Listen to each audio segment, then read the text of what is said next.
Hello, welcome to this new episode of the Ale Show TV. This episode is from April the 4th of the year 2025, so it's a Friday. And as we continue on this 5 episode series on dreams, on sleep, on the sleep state, what I call the spirit state, when I call the state that we leave this reality, we leave the consciousness, we go into the unconscious, and a lot of magnificent, incredible things happen, is why do we forget most dreams? This is also same as time, same as what happens during dreaming. What do we access during dreaming? These questions we all have, and we do remember some dreams. Doesn't seem to be a pattern to them. Uh, but most dreams, I think we don't remember. I'm totally convinced we dream every night. I think there are two separate kind of dreams. For example, when you dream about a problem you're having at work, when you dream about a personal matter, when you dream about even a movie you just watched, I think you're having a mental, what I call a mental dream, which is basically your memory, same as your body, cleansing out stuff is your mind, not your memory, sorry, your mind clearing out that things that usually happen the same day you were dreaming. For example, sometimes you watch a movie, you go to sleep, and you dream about the movie or something like that. Uh, I call those mental dreams. I'm not saying they're less important or anything like that. It's just I think they're part of a more mental process, a more bodily process, a more conscious process. Then there are the dreams that are special, the ones you feel you are out there in another life, in another memory. You feel you're in another dimension, that you feel you're out there in space. You feel you see and witness things in the dream that are just incredible. Uh, those I think are regular spiritual dreams, okay? The spirit state dreams. Let's just leave it at that. I don't think those have to do a lot with the mind. I think those have to do a lot that as a spirit, you let yourself go in the dream state, in the conscious state, and you experience that. And that's, for example, when you have dreams about your mother that has passed, your father that has passed, you have dreams that, some people reveal some amazing information to you. The dreams that Terrence Howard, remember I made a couple of shows on Terrence Howard, the actor, how he will share as a child, he will go into the palace of wisdom, as he called it, and someone will share amazing things with him, and he now knows because of the voice that it was him as an adult. So I think it was just a higher self, a higher version of Terrence Howard sharing these amazing things with this child version or child state of Terrence Howard. Those are the dreams that are amazing. Okay? Again, nothing wrong with that. You have an exam in school, in university, in college, and you suddenly dream about that you flunked the exam. That I think those are mental processes that cleanse out that anxiety, that you process that anxiety, usually related. If you saw a horror movie, if you saw an action movie with a lot of violence, stuff like that, you tend to have those dreams usually after watching them. It all depends. There are a lot of people that say they go to sleep and they wake up and they don't remember anything. That's perfectly normal as well. Um, but to answer the question of today's show, why do we forget most dreams? I'm gonna go ahead and answer it before we watch the support video. I'm not sure I'm gonna have the same opinion. I think we forget what we need to forget, okay? Because remember, when you leave the dream state and come back to the conscious state, your regular reality, it's a different density. Things here are totally different, and you have to process it through your mind, okay? Whatever you experience. So if it's too much for you, then it could be a problem. And I think it's kind of a defense mechanism to say, hey, this you're not gonna remember. You experience it, yes, it's real, yes, but as it ends, you forget it. I hope it makes sense. I shared on the previous episode this dream that will seem to go on for weeks or months in the same night. And it only happened to me once, by the way, it was not a recurring dream. I will be in these mazes and I will be solving these mazes one after the other. And as soon as I will solve one maze, I will be transported to the next maze. And I was kind of expecting as I solved the maze to wake up and the dream will finish because I was a little bit tired, a little bit already, I don't know, it was becoming complicated. So for some reason, that dream when I woke up was entirely remembered. And as I said, it took me like an hour of processing, of saying, where am I? What day is today? How much time has, I didn't remember if I was in school or not, what grade, stuff like that. Yes, it took me like an hour to recalibrate myself. So to me, that's exactly that. And for some reason, I remember that one. It was important for me to remember it. But I think a lot of dreams, we forget them, not because they're not important, it's because the magnitude of what we're going to process the next day, it might be too much to handle this reality because it has to go through our brain.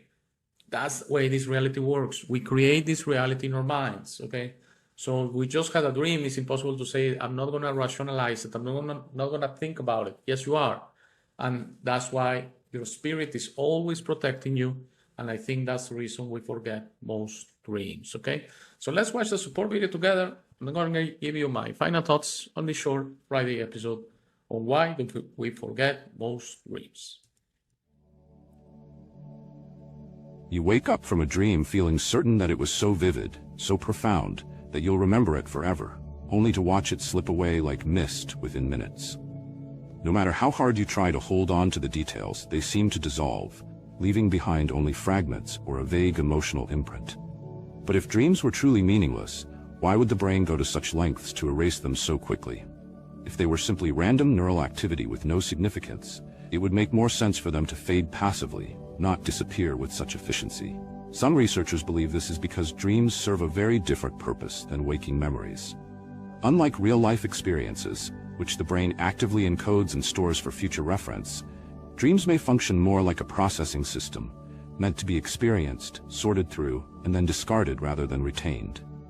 During sleep, particularly in the REM, rapid eye movement stage, the brain engages in complex cognitive functions, sorting emotions, consolidating memories, and making sense of information gathered throughout the day. Some scientists propose that dreams help the brain filter out unnecessary thoughts or test hypothetical situations in a risk-free environment. Once their purpose is served, they are deleted to prevent clutter in our waking mind. In this sense, dreams may be a temporary mental workspace rather than a permanent archive. Another compelling theory suggests that forgetting dreams is actually a form of psychological protection. Dreams can be bizarre, intense, and sometimes deeply emotional, blurring the line between reality and imagination. If we retained all our dreams with the same clarity as waking experiences, it could distort our perception of reality. We might struggle to distinguish between events that truly happened and those that only occurred in the depths of our subconscious. In extreme cases, this could lead to false memories or even cognitive confusion, making it harder to navigate daily life with a clear sense of what is real. The brain's ability to erase dreams may be a built-in safeguard, ensuring that we wake up with a refreshed, undistorted understanding of the world. Instead of filling our minds with a chaotic mix of dream and reality, it selectively preserves only the most relevant emotional insights, allowing dreams to shape us without overwhelming us. So, while we may feel frustrated when a fascinating or meaningful dream slips away, it might not be a flaw in our memory. It could be an essential function of the mind, keeping us grounded in reality while still allowing us to explore the limitless world of dreams. Okay, so as I shared, basically very similar stuff. I think the support video doesn't go, it's not as crazy as I am, and doesn't go that dreams is more a spiritual experience than a mental or bodily experience. But, the same situation that it's a protection mechanism, that's the way I feel. And that's also the reason that we don't consciously remember our past lives, because it will be too overwhelming. And that's why when you start remembering them through processes such as regression hypnosis or hypnotic regression hypnotic therapy, you have to go slow and you have to kind of mature each experience so it's not too much at the same time. I've had people tell me, I want to remember everything. I want to remember all my lives. That's just too much. Okay, there's too much out there to process. You're gonna be surprised because it's human, that we tend to believe we're always the same in past lives, like we behave on this life, and it's a mixed bag. We have done everything from from great, beautiful things to the horrible. Okay, so because we have been subjected to so many situations and parameters and so many things that it's takes a while to understand that, you know, there's an explanation for that behavior we have had in our past lives. So it takes a lot. If everything comes to you immediately, you can lose your mind. You can lose your sanity, yes, like that. And I believe also that's why when you have very vivid dreams, very important dreams, maybe you remember a fraction, and maybe you remember, because you think maybe you're remembering the whole dream, but maybe you're just remembering a fraction, and you're actually even remembering just a piece or nothing. I've also heard, it's a suggestion, if you're really interested in finding the meaning of your dreams, is to write them down as soon as you wake up, because they do tend, only if they are as impactful as the one of the maze, or the dreams I used to have as a child, that I will travel the universe with my friends from the Blue Avians. I've shared that story a few times. Those I didn't need to write down. They're still very vivid to me. Those and a few others, they're still, I really, it's like I had them yesterday, okay? But there are a few that they're very interesting, and then you tend to forget, or you tend to mix the story, or just basically reconstruct the story. So it will make a lot of sense if you want to keep a diary like that, a diary of your dreams, and then you are going to be surprised, to be honest, if you want to look at it after a year or something, that you're probably not going to remember a few of the things you wrote down, okay? Yes, it's such a fragile memory, dreams, that I do believe after a few days, like the video says, you are going to start forgetting them, most of them. It just, these impactful ones, and it works different from from each one of us. You might say, I don't remember any dream as you remember those. All right, that's perfect. I'm not saying it has to be like that. Just for me, a few dreams, they're just set in stone. It's like a hard drive. It's like I don't forget them at all. But for many dreams, I think they already slipped away, and I don't remember them, and they were probably exciting and important, and I didn't write them down. So I hope this makes sense, and hope you enjoyed this short Friday episode. And if everything's okay, if I have a chat, I'll be back on Monday. I already explained that.